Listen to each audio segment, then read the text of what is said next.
Assalamualaikum warahmatullahi wabarakatuh.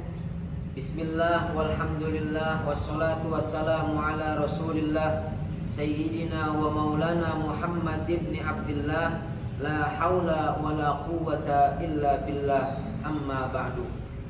Faqad qala Allah ta'ala fi kitabihil karim, a'udzu billahi minasyaitonir rajim. Bismillahirrahmanirrahim. Yarfa'illahu alladhina amanu minkum walladhina utul ilma darajat. Al-ayah. Yang kami hormati Ibu Kepala Sekolah Madrasah Thanawiyah, Ibu Dr. Handes Hajar Demah. Yang kami hormati Kepala Sekolah Madrasah Aliyah Al-Hidayah, Bapak Haji Muhsin SPDI. Dan yang kami hormati para Dewan Guru yang mohon maaf tidak disebutkan namanya satu persatu, namun teriring doa mudah-mudahan para guru-guru kita selalu dalam lindungan Allah Subhanahu wa ta'ala. Amin ya Allah ya mujibas sa'ilin. Puji syukur mari sama-sama kita panjatkan kehadirat Allah Subhanahu wa ta'ala, karena dengan perpacuan dan perpaduan keseluruh nikmatnya lah, alhamdulillah kita masih diberi kesehatan oleh Allah Subhanahu wa ta'ala, sehingga kita bisa menjalani aktivitas kita sehari-hari dalam keadaan sehat walafiat. Salawat bertangkaikan salam selalu tercurahkan kepada manusia pilihan, panutan umat manusia sepanjang zaman, yakni Nabi besar kita Muhammad sallallahu alaihi wasallam. Adik-adikku peserta didik baru dari Sekolah Al-Hidayah tahun ajaran 2021-2022 yang mudah-mudahan dirahmati oleh Allah Subhanahu wa ta'ala. Saya sebagai pemateri pada kali ini akan membahas perihal lingkungan pesantren dan ukhuwah Islamiyah, ukhuwah Basyariah, serta ukhuwah Qataniyah. Pada kesempatan yang berbahagia ini, yang pertama yang akan saya bahas adalah lingkungan pesantren. Perlu kita ketahui bahwa Yayasan Al-Madinah ini mempunyai beberapa pendidikan. Ada TK, ada Madrasah Ibtidaiyah, ada Madrasah Tsanawiyah, ada Madrasah Aliyah, dan ada juga Pondok Pesantren Al-Hidayah.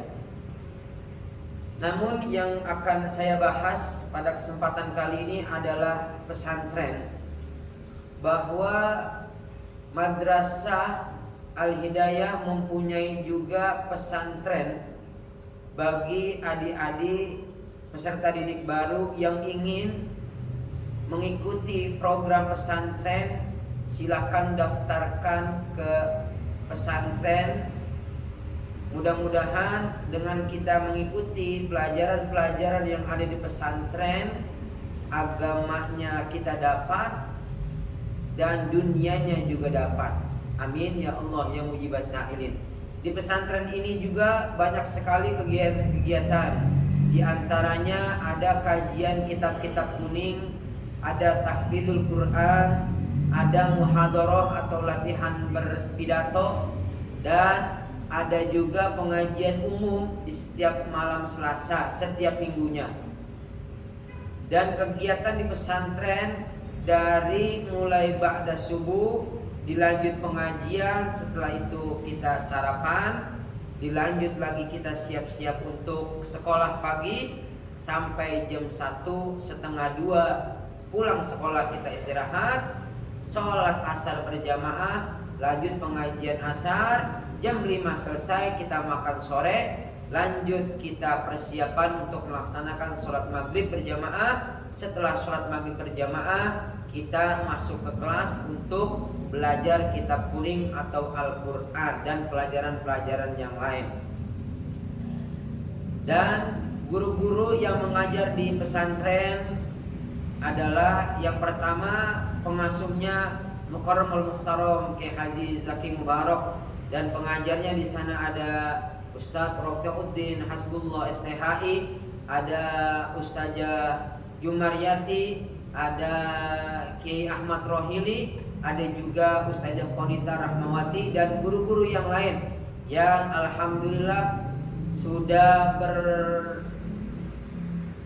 berkeilmuan yang di atas rata-rata. Mudah-mudahan dengan adik-adik belajar di Madrasah Al-Hidayah dan mengikuti kegiatan-kegiatan yang ada di pondok pesantren, mudah-mudahan ilmunya menjadi lebih bermanfaat. Karena khairun nas anfa'uhum linnas, sebaik-baiknya manusia adalah yang bermanfaat untuk manusia yang lainnya. Amin ya Allah ya mujibas sa'ilin. Lalu poin yang kedua adalah ukhuwah Islamiyah. Arti ukhuwah tersendiri yang berarti adalah persaudaraan. Nah, ukhuwah Islamiyah ini artinya persaudaraan antara agama. Kita sesama muslim beragama, baik itu muslim laki-laki ataupun muslim perempuan, harus menjalin tali silaturahmi dengan baik. Karena kenapa? Kata Nabi kita Muhammad sallallahu alaihi wasallam, hakul muslimu alal muslimi sittun. Haknya muslim terhadap muslim yang lain itu ada 6. Yang pertama, idza laqitahu fasallim alaih. Apabila kita bertemu dengan muslim yang lainnya, baik itu di jalanan maupun di mana aja, maka fasallim alaih, ucapkanlah salam. Misalkan kita ketemu teman kita di jalan, maka kita ucapkanlah salam. Assalamualaikum warahmatullahi wabarakatuh. Bagaimana kabarnya, sehat? Nah, itu kita yang mengucap salam dapat pahala, yang menjawab salam pun dapat pahala. Lalu yang kedua, kata Nabi, hak muslim terhadap muslim yang lainnya adalah wa idza da'aka fa'ajibhu. Dan apabila kita dipanggil, maka penuhilah panggilannya. Kita dipanggil oleh guru kita untuk belajar, maka datanglah kita ke kelas untuk belajar. Kita dipanggil sama orang tua kita untuk bebenah, untuk belajar, untuk mengaji, maka sampaikanlah panggilan orang tua kita terhadap kita. Nah, lalu yang ketiga, hak muslim terhadap muslim yang lainnya adalah wa idza istansohaka fansohu. Apabila kita diminta untuk menasehati, maka nasihatilah. Teman kita salah, maka kita harus bilangin. Adik kita salah, maka kita harus bilangin, kita nasihatin. Jangan teman kita salah, kita diemin. Adik kita salah, kita diemin. Jangan begitu. Tapi udah tahu teman kita salah, adik kita salah, saudara kita salah, maka yang salah itu harus kita perbaiki. Jangan cuek. Nah, lalu yang selanjutnya, hak muslim terhadap muslim yang lainnya, wa idza atasa fahamidallah fasamithu. Apabila teman kita bersin, maka doakanlah kepada Allah dengan mengucap yarhamukallah. Nah, lalu yang selanjutnya, wa idza maridu faqudhu. Apabila saudara kita sakit, maka doakanlah. Teman kita sakit, orang tua kita sakit, sanak saudara dan famili kita sedang kurang sehat, maka doakanlah kepada Allah.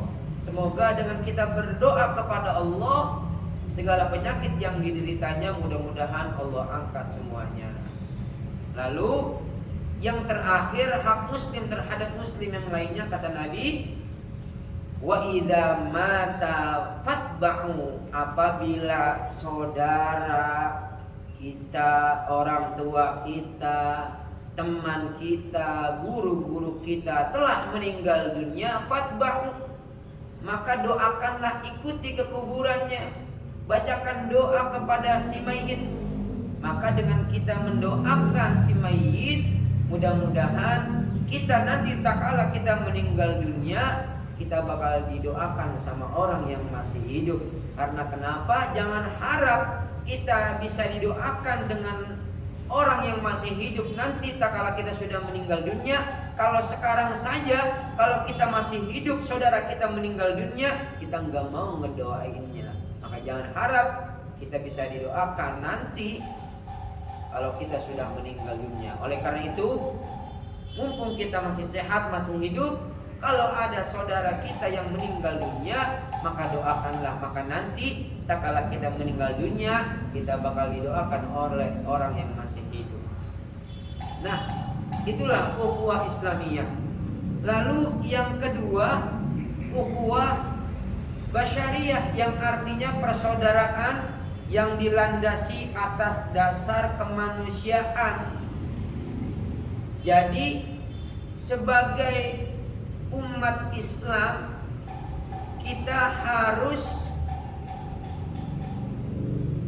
melandasi hidup dan kehidupan kita didasari dengan kemanusiaan, yang artinya memanusiakan manusia, menghargai perbedaan karakter, merasa bagian dari manusia, dan yang terakhir harus berakhlakul karimah. Nah, 4 komponen ini kalau kita jaga dengan konteks ukhuwah basyariyah, maka insya Allah hidup kita bakal bahagia di dunia, bahagia pula di akhirat. Nah, lalu yang terakhir, ukhuwah watoniyah, yang artinya adalah persaudaraan yang dibingkai oleh kebangsaan. Jadi bangsa kita adalah bangsa Indonesia. Cinta Indonesia adalah sebagian dari iman. Nah, di sini ada tujuan dari kita menjaga ukhuwah watoniyah, yakni diantaranya ada 5 tujuan ukhuwah watoniyah. Yang pertama, mengkokohkan bingkai persaudaraan sebangsa dan setanah air. Lalu yang kedua, menguatkan tali persatuan dan kesatuan sebangsa dan setanah air. Dan yang ketiga, menumbuhkan rasa nasionalisme, patriotisme, dan cinta tanah air. Yang keempat, kesadaran bela negara. Nah, yang terakhir atau yang kelima, menumbuhkan sikap simpati dan peduli sesama bangsa. Maka 5 komponen ini daripada tujuan ukhuwah watoniyah, mudah-mudahan kita bisa menerapkan dalam hidup dan kehidupan sehari-hari, sehingga rasa kecintaan kita terhadap saudara kita mudah-mudahan dicatat dan dinilai ibadah oleh Allah Subhanahu wa taala. Nah, tujuan-tujuan dari 3 poin di atas, sebagai pelajar apa yang harus kita lakukan? Nah, kesimpulannya, pengertian ukhuwah bagi pelajar setidaknya ada 3 komponen. Yang pertama, menumbuhkan rasa persaudaraan sesama pelajar. Nah, jadi kita harus menjaga tali silaturahmi kita. Kita nanti insya Allah bakal masuk ke kelas tatap muka belajarnya, kita kenalan, jangan cuek, jangan acuh tak acuh, kita sapa teman kita. Apa kabar, sehat, di mana rumahnya, udah makan apa belum, diongkosin apa kagak, nah begitu. Nah, teman kita waktu istirahat bel berbunyi koneng, teman kita kagak jajan, kita beliin jajan, kita tanya setidaknya, jangan dicuekin, kasihan. Maka rasa persaudaraan sesama pelajar harus kita jalin untuk peserta didik baru Madrasah Al-Hidayah. Nah, lalu yang kedua, ukhuwah bagi pelajar adalah menumbuhkan rasa simpati dan empati sesama pelajar.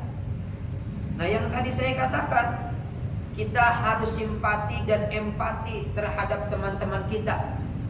Dan teman kita dalam keadaan kesusahan, kita harus tolong.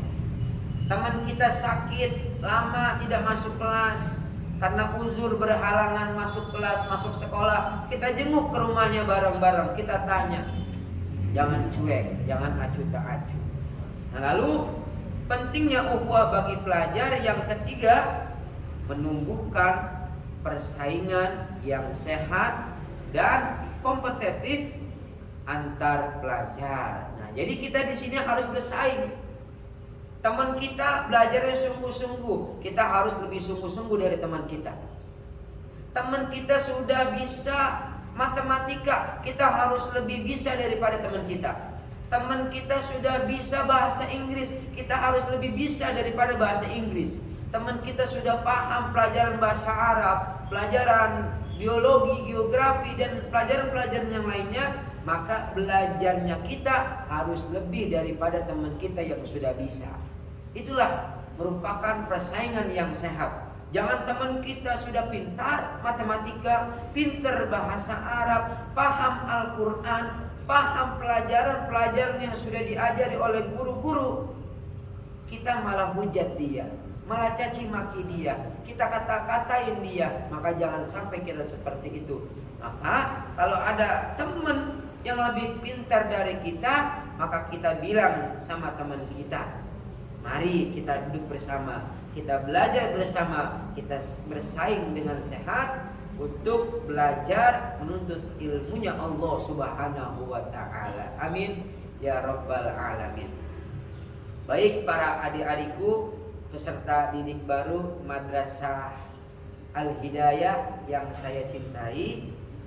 Jadi pada intinya selamat datang di sekolah madrasah sanawiyah ataupun aliyah Al-Hidayah. Mudah-mudahan adik-adikku bisa belajar dengan semangat sehingga mendapatkan ilmu yang bermanfaat untuk bekal dari dunia menuju akhirat. Ila liqa, wassalamualaikum warahmatullahi wabarakatuh.